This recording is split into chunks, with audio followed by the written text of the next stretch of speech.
Alright, hey guys, what's up?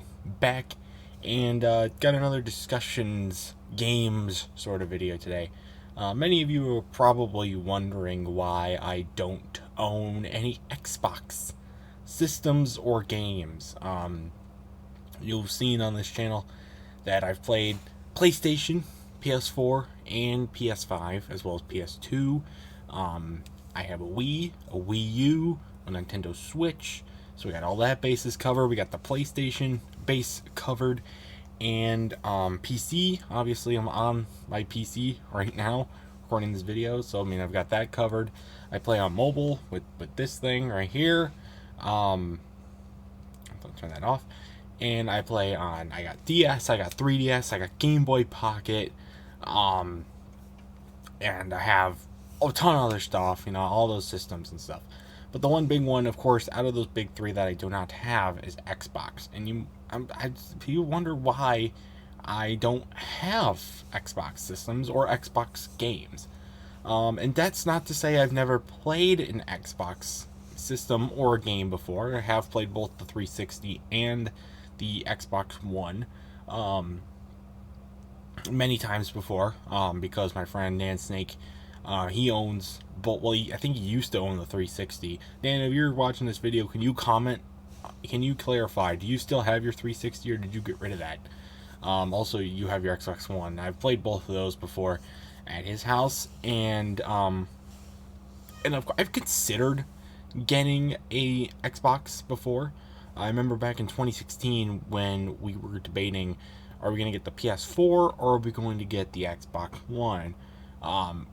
I think originally we were going to lean towards the Xbox One because it was going to be a new system, more refreshing than getting another PlayStation, because we had our PS2, we had our PS. My grandma owns a PS3. We played that a lot as well. I've also played the PS1. I've played all the generations of PlayStation before. PS1, 2, 3, 4, 5. I've played all of the big Nintendo systems. I've played, I've played since the Wii, I've played every big Nintendo system. I've never played N64. I think I actually have played N64 before, but I've never played GameCube. Never played NES or SNES. I've never played those, but I have played Game Boy, so I guess that counts. But no. So we were debating get Xbox One, we get an Xbox PlayStation 4. We ended up going with the PlayStation 4 because we did debate getting the Xbox One. And the reason why we decided to go with the Xbox, not the Xbox, PlayStation 4, is because of familiarity. Our PS2 is really old. It's 21 years. It's going to be old enough to drink this year. PS4, I mean, that's 5 years old now, almost. That's crazy to think about. But, I think it's more familiarity. Xbox, when I play it over at my friends' houses, at my friend's house, Dan's house, I play Xbox, and the button layout to me is weird, and it's different, obviously, because it's going to be an Xbox. But I feel like if I were to get an Xbox and still have my PlayStation, where I would play on the one format for the PlayStation, and then I go play an Xbox, then I would be totally thrown off, totally whacked out by the layout of the controller, just because it's different, because it's a different system. That's not necessarily a bad thing. It's just that it would be confusing, and it would make me less of, like, not as good at games that I probably should be good at. It would make me more frustrated, and it would just make my gaming experience a lot less of an enjoyable one, because of the fact that I'm always switching, and I'd probably get more stressed out. So that's one reason. The second reason is a lot of the games on Xbox are also on PlayStation. Usually, especially in this more modern age, when a PlayStation or an Xbox game gets released, unless it's an exclusive like a Spider-Man game or a Halo game in Xbox's case, it's going to go over to the other system as well, and it's eventually probably going to come out on one system first or the other system first, but usually they're going to come out at around the same time and for both systems. So again, Halo's an exception. I've played some Halo before. It's okay. I mean, it revolutionized the gaming world, but it's just another shooter in the retrospect of everything. Oh boy, I'm gonna get a lot of backlash from that, but yeah, it's just another shooter in my opinion. Played a lot of those, but like Call of Duty is a big one. Call of Duty's on both. And there's racing games that are on both. There's sports games that are on both. There's other adventure games that are on both. Now, obviously, with Nintendo's a whole different thing. You're gonna get Mario over just on Nintendo. I mean, it's Nintendo. What are you gonna do? But I got a lot of Nintendo systems. I'm a pretty big Nintendo guy as well, so not too worried about them. Leave them out of the perspective. And then, of course, with Xbox, they'll beat their Microsoft. So you got PC stuff. We'll get to that in a minute. But I feel like really, it's just not worth it to pick up a system where I'm just going to be playing some of the same games that I already do. And yeah, that's another reason. The third reason again is because of this big piece of hardware right here, my PC. I accidentally renewed my Game Pass subscription. I get Xbox Game Pass. I could get 3 months for $1.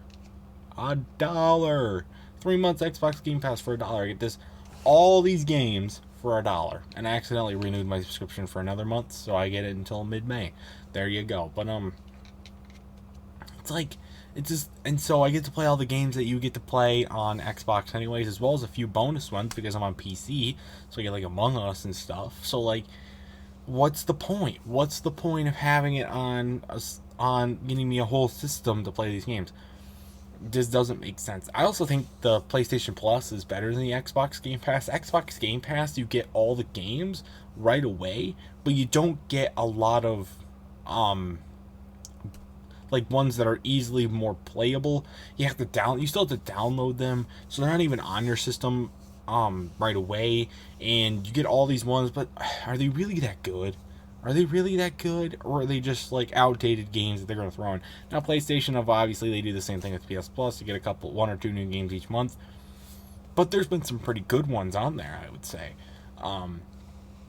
Especially newer ones as well. They've been on there, and they try and stay relevant to keep their customers in. And I feel like that's better than throwing a bunch of older games in all at once.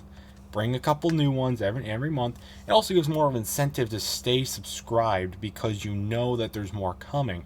With Xbox, you might forget that they're not going to bring any more in, so you're going to get worn out eventually, and you're going to run out, and you're going to lose your subscription and whatever. Versus PlayStation Plus, you're going to bring it in more. You have more of an incentive to stay with your subscription. So I think that's another reason why. And again, the final reason is familiarity. I grew up playing the PS2 and the PS3 at my grandma's house when she got that. So when it came time to figure out PS4 or Xbox One, we already knew what we were getting mostly going into our PlayStation 4, so we're like, yeah, this is probably the best option, and so that's why we went with that. Do I have anything against Xbox fans? No, I don't. You guys are good gamers as well. I mean, I like playing it at my friend's house all the time. I mean, there's nothing wrong with playing Xbox.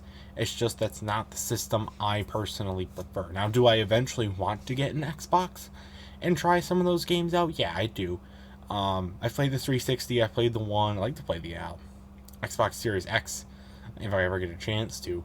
But it's not something that I'm going to have in my own household, especially right now. Maybe down the road when I have the money for it. But right now I'm going to stick with the system I like and the system that I am most familiar with. And that right now goes to PlayStation and Sony. And also Nintendo. Can't leave them out of the question. I love Nintendo. So...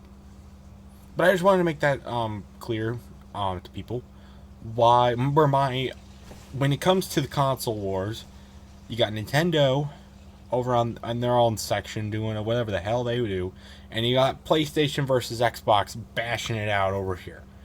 And for me, I support PlayStation because they have better online subscription system. They have more familiarity for me. And, button layout, I guess, and just more familiarity. But if you like Xbox, tell me why in the comments and why I should probably get one in the future. I would love to hear your your side of the story, and if you would like to